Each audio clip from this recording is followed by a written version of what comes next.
تازہ ترین ویڈیوز کے لیے چینل کو سبسکرائب کر کے بیل آئیکن اور آل نوٹیفیکیشن پر کلک کریں تاکہ آپ کو ملے ہر اپڈیٹ سب سے پہلے۔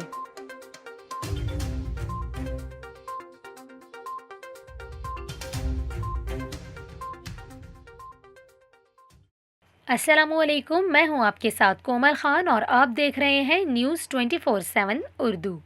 ناظرین، آج کی اس ویڈیو میں ہم آپ کو یہ بتائیں گے کہ اس دفعہ عید پر کتنی چھٹیاں دی جائیں گی۔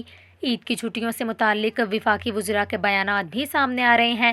کبھی یہ کہا جاتا ہے کہ اس دفعہ عید کی چھٹیاں 1 ہفتے کی ہوں گی۔ اسی پر وفاقی وزیر داخلہ شیخ رشید احمد کا بیان بھی سامنے آیا ہے۔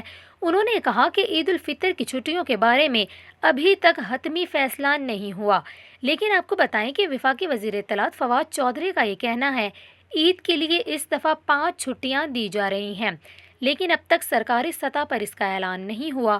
جیسے ہی سرکاری سطح پر عید کی چھٹیوں کا اعلان کیا جائے گا، ہم آپ کے ساتھ ضرور شیئر کریں گے۔ یہاں پر آپ کو یہ بھی بتائیں کہ عید الفطر میں حکومت کی جانب سے عید کی تعطیلات میں ملک بھر میں سیاحت پر پابندی عائد کر دی گئی ہے۔ عید کی تعطیلات میں بین الصوبائی اور انٹر سٹی ٹرانسپورٹ بھی بند رہے گی۔ وزارت داخلہ کی جانب سے جو نوٹیفیکیشن جاری کیا گیا ہے اس کے مطابق عید کی تعطیلات میں مری، گلیات، سوات اور کالام جانے والی سڑکیں بند رہیں گی۔ ساحلی علاقوں اور شمالی علاقہ جات جانے والی سڑکیں بھی بند رہیں گی۔ آپ کو بتائیں کہ وزارت داخلہ کے مطابق عید کی چھٹیوں کے دوران بجلی کی بلا تعطل فراہمی یقینی بنائی جائے گی۔